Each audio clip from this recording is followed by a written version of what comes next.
Hello again mga katurman at mga ka-Israel. Ito ulit si Pastor Man. So sa video po na ito, ang simple po pagpapagawa po natin ay nauwi sa malalang pagawain. At kung ano po nangyari ay tapusin mo ang video na ito. Hindi ako nag-under ano.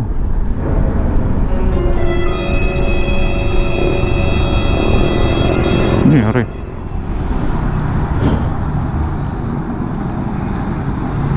And I hope meron ka papulot na magandang bagay din sa ating gagawin. At makita natin ang prevention para hindi po masira agad ang stator mo. Bigla namatay ah.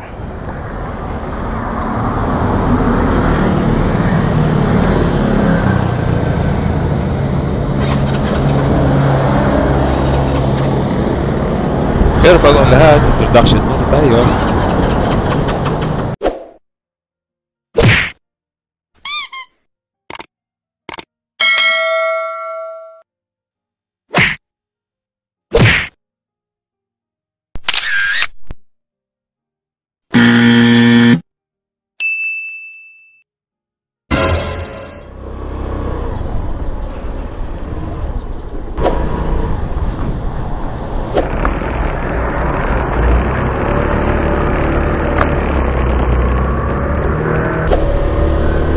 Alright, so magandang umaga mga kapatid.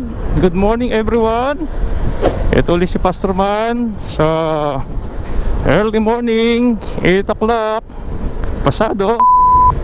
At tayo po ay papunta ng alam mo na,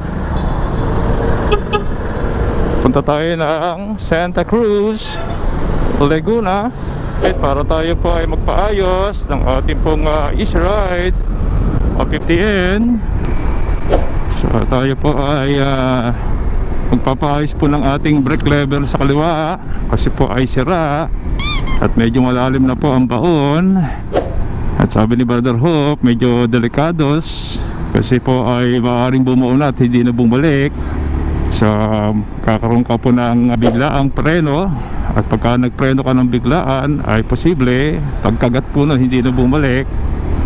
So delikado para sa atin, ano. Kaya pagka may mga ganun po mga kailangang ayusin, meron kang nakita mga sira, may naramdaman kang hindi maganda, pinaka the best na po yung magpagawa. Wala tayong mga ride ho ngayon, medyo malayo at medyo busy tayo rin. Hindi nga po tayo busy dito sa Easy Ride, medyo busy tayo sa ating RS na atin pong upgrade.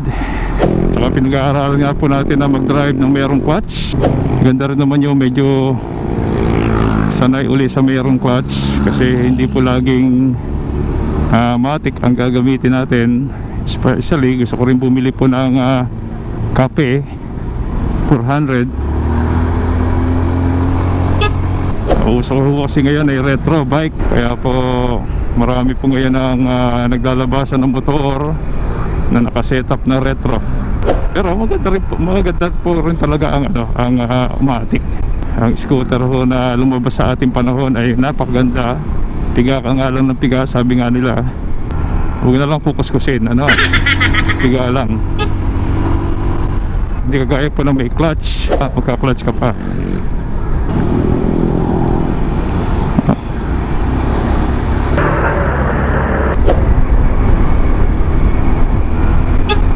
Uy, hindi ako nag-under ano.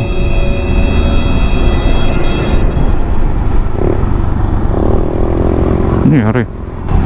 Sa hindi mo maalam ang dahilan ay basta lang tumigil ang ating Easy Ride 150N sa toolbox. At ang aking tingin ay parang meron ng amoy sunog, pero sinubukan ko pa rin ayusin siya.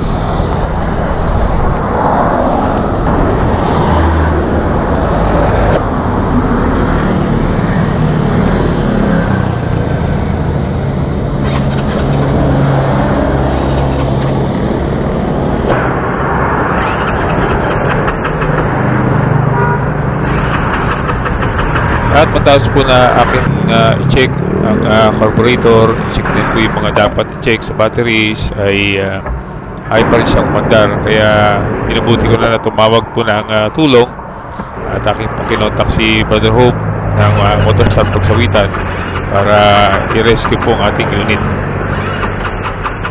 A little longer than a few minutes later. Dahil po that time may ginagawa din si Brother Hope na ilang mga motor din, buti na lamang yung ating kaibigan po na kasamahan nila doon ay siya po ang nagdala ng kolong-kolong para po i-pick up po yung ating motor at sadya talagang hindi na gumagana.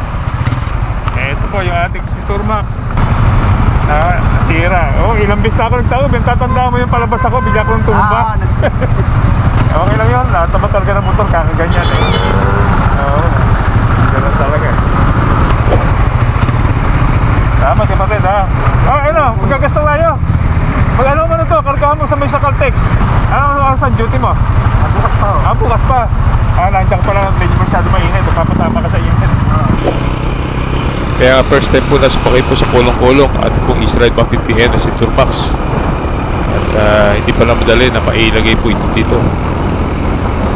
Several days later. Ito po dahilan kung bakit mga ilang panahon din tayong hindi nakapag-ride sapagkat kinakailangan ng pyesa.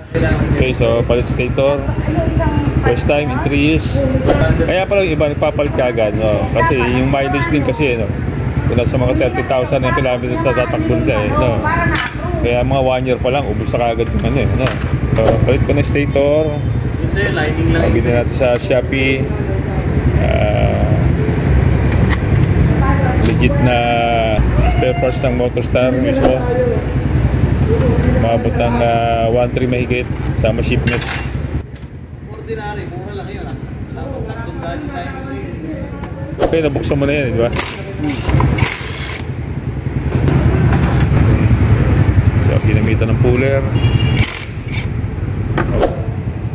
Ito pong mga replacement na ganito ay kalimitang hindi po natin kayang gawing DIY sapagkat medyo masela po ito. Kaya kinakailangan po natin ng expert na mechanic para po mapalitan po yung ating stator at may lagay po sa tama yung takbo uli ng ating Israel 150N. Diba pag nababasa, delikado? Hindi naman.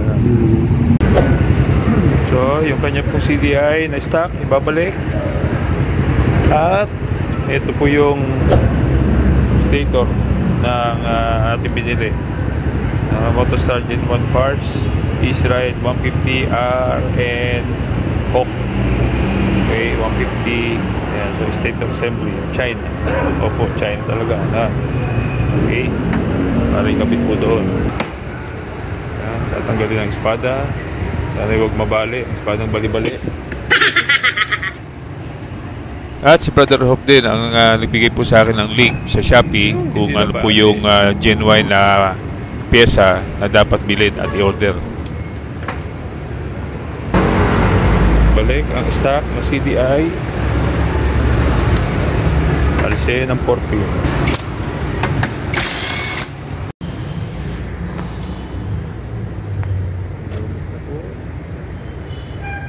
Yun, nahugot na. 3 taon bago napaltan. Ayan ang bago. Sariwang sariwa. Baka dumi-dumi. At matapos ng ilang sandali pa ay napaandar na rin niya at naibalik din namin yung original po na CDI na kung saan ay 3 pin lang. Pinalitan po natin yung ating aftermarket na 4 pin. 2 hours later. And now let's go to our Bible meditation this time.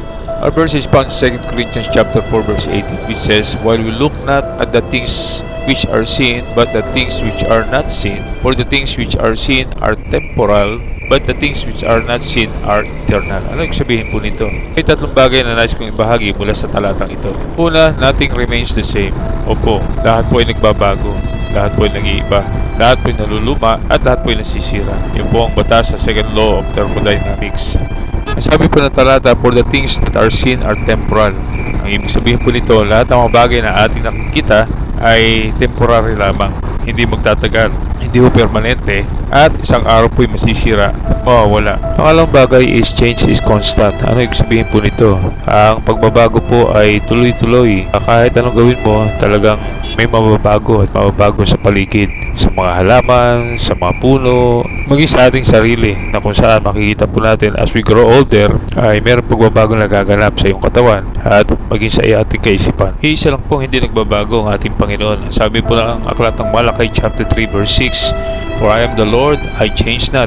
Therefore you sons of Jacob are not consumed." Pagkabat sinabi ito ng Panginoon sa bansang Israel, pero ang katotohanan, ang Panginoon po, siya po ay hindi nagbabago. Ibig sabihin, pagmamahal niya po sa atin ay hindi po nagbabago. Ano man ang ating karakter, mahal tayo ng Panginoon. At mga panghuli, all will deteriorate. Opo, lahat po ay masisira, lahat po ay mawawala sa itsura, lahat po ay mawawala sa tamang balanse. Kahit gano'n po kahalaga o katatag o katibay ang structure, pag dumaan po maraming panahon ay makikita natin kinakailangan itong i-condemn dahil sa sobrang tagal na. Kaya nga po, kahit i-repair ang isang sasakyan, pag dumating po na after 20 years, makikita natin ang ibang kalidad nito, and so on and so forth, sa mga bagay po na ating nakikita. Kaya nga kaibigan, maging ang buhay po nito ay hindi ho permanente. Isang araw tayo po ay mamamatay, at kinakailangan bago dumating yung panahon po na yun o araw na yun ay meron tayong kasiguruhan ng langit. Dahil kung di po, sabi ng Bible, dalawa lang ang pupuntahan po natin, langit o impyerno. Langit kung tinanggap mo si Kristo, at impyerno kung hindi mo siya tinanggap. Kaya nga po sabi po sa 1 John chapter 5 verse 11 and 12, sabi ho doon, "And this is the record that God had given to us eternal life, and this life is in His Son. He that had the Son had life, and he that had not the Son of God had not life." Kaya kaibigan, tanggapin mo na si Kristo bago mahuli ang lahat. Mahal ka niya. Siya ay namatay, nilibing at nabuhay para sa iyo. Ang nais niya lamang, tanggapin mo siya bilang sarili mo tagapagligtas. Gawin mo ito, kaibigan, ngayon na. I-shoutout time, shoutout po sa ating mga bagong subscribers at viewer. Ito po si John Edwin Pangilinan, Edwin Adormeo, Kalikot Vlog, Asip Khan, at sa lahat po ng 3,334 subscribers. Please make a comment and make suggestion, and God bless you all. Again, ride safe with prayer. To God be the glory. Again, like, subscribe, and hit the notification bell for more upcoming videos. Thank you for watching. Paalam. Dut, pakumulahan ako. Wala na. Ito.